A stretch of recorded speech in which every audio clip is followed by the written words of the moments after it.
మహిళల ఆర్థిక అభివృద్ధికి కాంగ్రెస్ కృషి చేస్తుందన్నారు మంత్రి కోమటిరెడ్డి వెంకటరెడ్డి. ప్రభుత్వ ప్రోత్సాహంతో మహిళలు ఆర్థికంగా అభివృద్ధి చెందాలన్నారు. యువత కష్టపడి పైకి రావాలని సూచించారు. నల్గొండ జిల్లా కేంద్రంలోని సెట్విన్ శిక్షణ కేంద్రంలో సర్టిఫికేట్ల ప్రధానోత్సవంలో పాల్గొన్నారు మంత్రి. సెట్విన్ శిక్షణ కేంద్రాన్ని రాష్ట్రంలోనే ఉత్తమ కేంద్రంగా తీర్చిదిద్దుతామని చెప్పారు. యువతీ యువకులు శిక్షణ కేంద్రాలను సద్వినియోగం చేసుకోవాలని సూచించారు.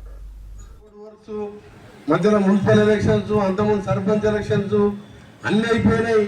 ఇక రేపటికెళ్ళి సెటిల్మెంట్ సంస్థలో మా అక్కా జిల్లాలకు ఏదైనా పని చెప్పాలి, వాళ్ళ కోర్సులు ఇప్పియాలి, ఇక్కడ ఉండే యువకులకు పని కల్పించాలనే ఉద్దేశంతో ఈ సెంటరే కాదు, మీరు కలెక్టర్ ఆఫీస్ దగ్గర పోయి చూడండి. మీలాగా అది ఇంతకంటే పెద్ద బిల్డింగ్ 20 కోట్లతోని నా R&B డిపార్ట్మెంట్తో అలా 20 కోట్లు పెట్టి 4 అంతస్తుల బిల్డింగ్ కట్టించి గ్రౌండ్ ఫ్లోర్లో ఆల్రెడీ 100 మంది మహిళలు ట్రైనింగ్ స్టార్ట్ చేశారు. ట్రైనింగ్ అంటే మహిళలు ఒకటి ఒక స్టిచ్చింగ్ ఒకటే కాదు, అన్ని రంగాల్లో నేర్చుకోవాలి. ఇలా మహిళలు లేదు, మహిళలు పైలట్లుగా ఉన్నారు, ఈరోజు ఆర్మీలో ఉన్నారు, ఎక్కడ ఏ రంగంలో చూసినా మహిళలు ఉన్నారు. ఈరోజు ఆఖరికి మున్సిపల్ కార్పొరేషన్లో ఇవాళ సగం మంది మహిళలు, ఇలా 48 మందికి 24 మంది కార్పొరేటర్లే మీరు ఉన్నారు మహిళలు. ఇంకా 6 నెలల్లో ఒక చట్టం వస్తున్నది, వచ్చే ఎలక్షన్లో 33% మంది ఎమ్మెల్యేలుగా మహిళలు కాబోతున్నారు. అంటే మహిళా బిల్లు కూడా వస్తున్నది. పార్లమెంట్లో కూడా 33% మంది బిల్లు పాస్ అయిపోయింది అప్పుడే. అది ఎప్పుడు ఎలక్షన్స్ వచ్చినా మహిళా ఎమ్మెల్యే అవుతారు 33% మంది.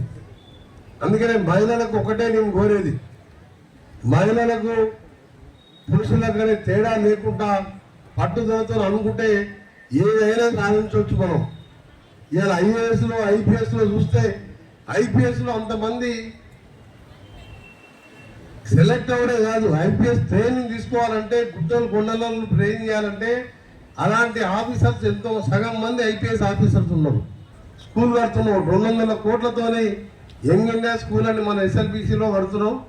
అక్కడ SC BC మైనార్టీ అన్ని కులాల వాళ్ళు, cricket stadium, football stadium, hostel rooms మీరు పోయి చూడండి, సగం బిల్డింగ్ అయిపోయింది. వచ్చే డిసెంబర్ నాటికి 200 కోట్లతోని 2600 మంది ఫస్ట్ స్కూల్ తెలంగాణ నల్గొండ మన కాన్ఫరెన్స్లోనే ఓపెన్ చేపిస్తున్నా. దాన్ని